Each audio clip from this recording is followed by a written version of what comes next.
morning, my people. How are we all doing? I hope you're doing well. I'm doing fantastic. Thanks for asking, even though you didn't. But you can make it up to me by liking the video. So just there. We've got a pretty big day today. I hope everything's gonna be feeling really, really good because the agenda on the road to 200 kilo bench today is that I'm gonna go for a 170 kilo bench for a set of 3. Now, this is not a PI yet because I've done 170 for 4, but it's this close. And the last time I did 170 for 4, the only reason why I did 4 reps is because on my program I had 170 for 3, but it was feeling so good that I just did an extra rep because I was like, oh my God, this is literally the best day of my life. But I'm not gonna do it today. Hopefully, maybe, I don't know. I've been feeling pretty good as well. Like yesterday was a really good session. I had loads of calories yesterday. I woke up today at 97.4 or something kilos, and I went to sleep yesterday at nearly 100. I was like, in joggers, I was 100.5. So I don't know, I didn't take my joggers off to check what my actual weight is, but I'm literally nearly 100 kilos of pure raw steel and sex appeal, mate. Also, quite a funny thing, I posted my physique on my story, right? And on TikTok, and I was like, name one person bigger than me, and then I said that I'm 100 kilos. Anyways, and then this guy goes, gear has made you look worse, lad. All right, listen here, lad. Quite funny, because the only difference is body fat. That's why, like, do you know what I mean? It made you look worse and blurry. So he literally mentioned blurry. I was like, can you put the 2 and 2 together? I'm on a bulk and I look blurry. What could it possibly be? Could it be water and fat? Anyways, just thought I'd throw that out there. That was quite funny. I just thought, like, I was like, can you?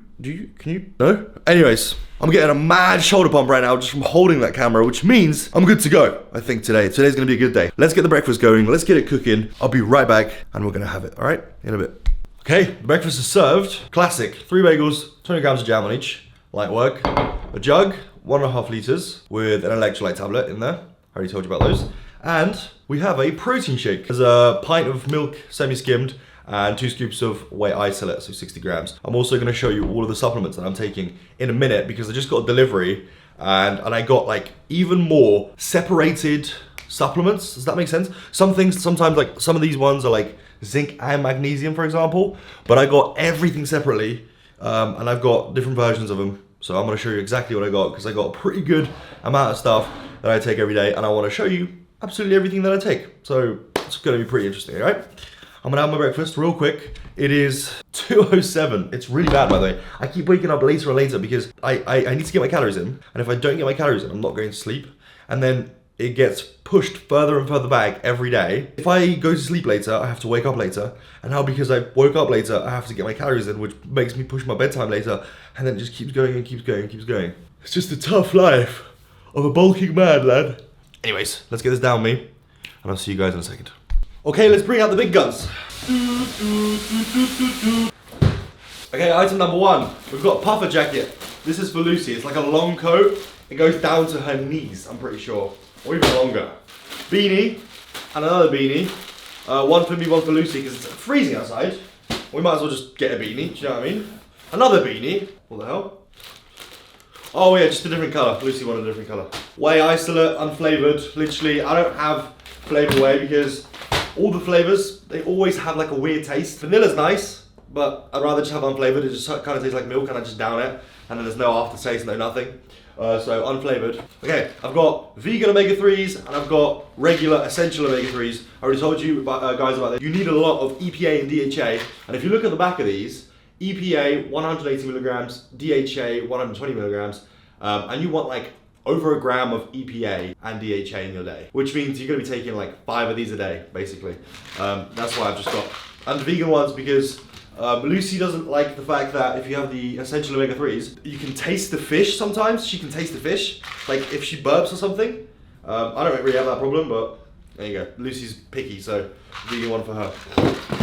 I've got some liquid L-carnitine. I've heard a lot of people bang on about this, and there's loads of people even on TikTok injecting L-carnitine because it's really, really bioavailable if you inject it, and it's not that great if you ingest it like this in a pill form.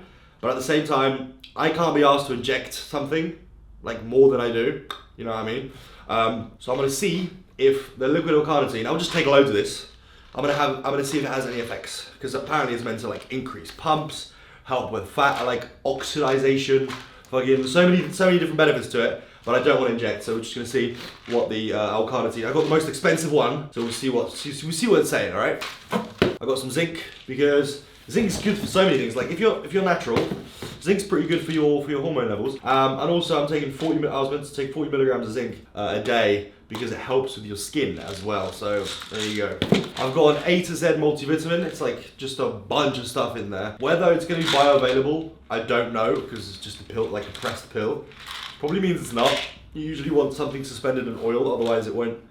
Basically what I mean by bioavailability, if you guys don't know, bioavailability means that your body can absorb it. So some things just aren't bioavailable, right? Your body just destroys it. It goes through like your liver and just gets destroyed.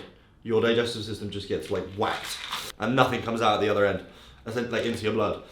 But we'll see. I'll just have it. Just like, why not? It's there, mate. You know what I mean? It can't hurt. Vitamin K, I'm taking this because I got some vitamin D3. So when you take vitamin D3, you're meant to take K2 because it's got like a synergistic thing. And I'm pretty sure if you take D3 for too long, too high of a dose, I'm pretty sure it does something to your bones. I can't exactly remember what it is. Or like something to do with calcium. And the K2 is meant to remove it. I can't exactly remember. But basically the whole point is, when you take a vitamin D supplement, you should be taking a K2. And a vitamin D3 supplement, by the way, if you don't get enough sunlight, which realistically in the UK, no chance, getting some D3 increases your testosterone levels. So some vitamin D3 and K2 go to the little natty thing to take. I've got magnesium as well, just because, and I've got two pots of liquid chalk because I literally use liquid chalk on every exercise, pretty much every set. Because I really enjoy the feeling of whatever I'm holding to be on in my hand, tight and like not moving at all, and getting some chalk in helps. So that's my stuff that I bought. I hope you enjoyed that segment of the video. I'll see you in a sec. Most people do not have what it takes. What I mean by that, most people do not have what it takes to achieve their goals. You will see this everywhere in your life, all the time. I know I have. And not only do people not have what it takes to reach their goals, they will look down on you for trying to reach yours.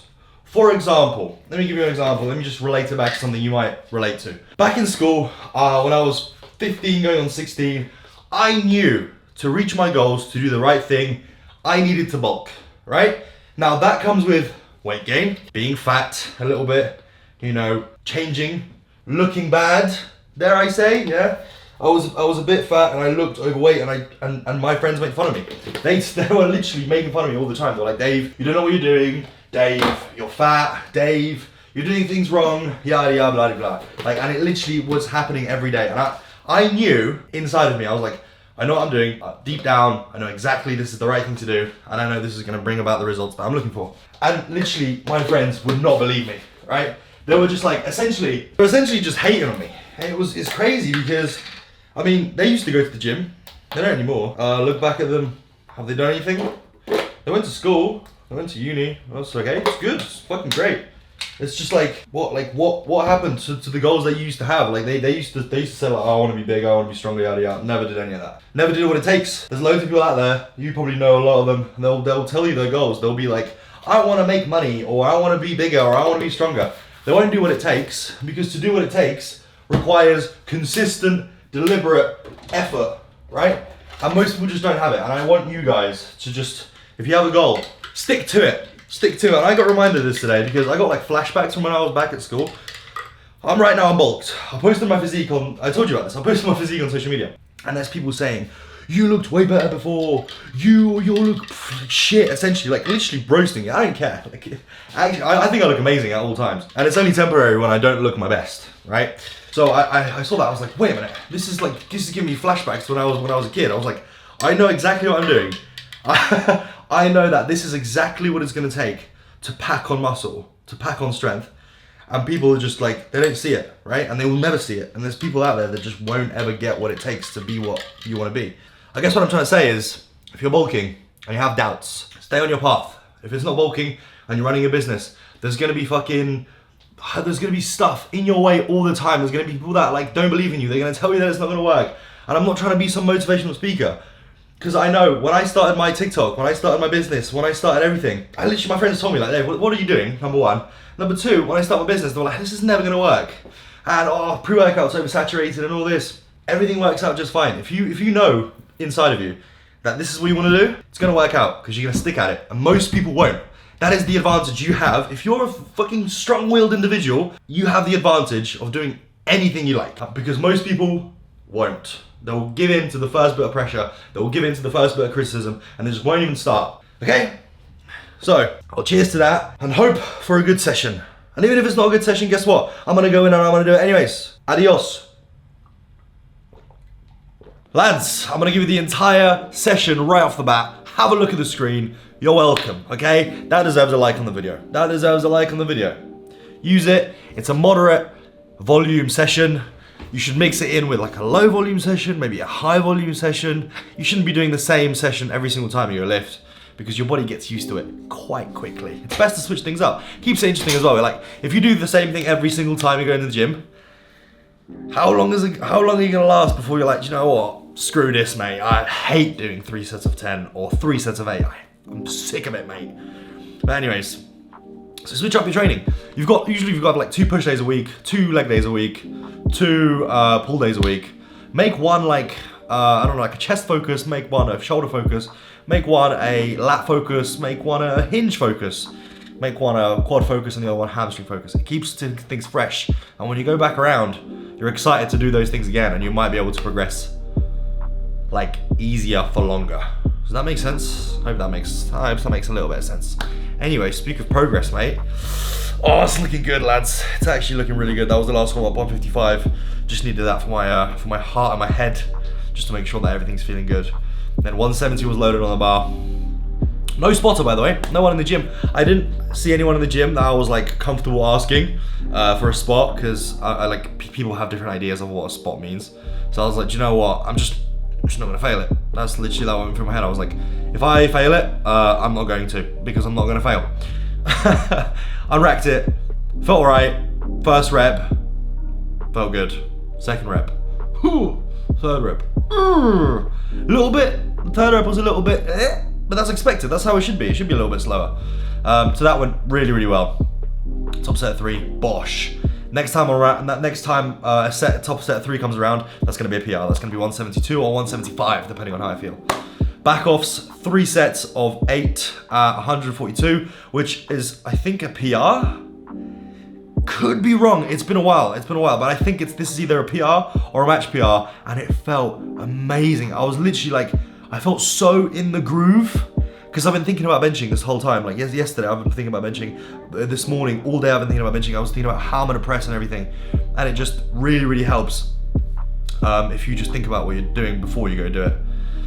Third set, this is the last set, and it was literally like great. And then the last rep was sort of like slowing down. But like, if you're training hard enough, your reps should be slowing down.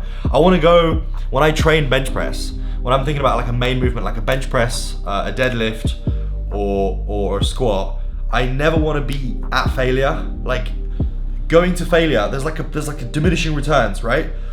The closer you get to failure, the more fatigue you're going to build up and the more likelihood of an injury. So if you just train 1-2 reps away from failure, that's the sweet spot, because you're still getting a fucking great stimulus, but you're not putting yourself in like danger of twisting and turning, technique breakdown, and then injury, and then also just like fatigue bleeding over from one session to the other.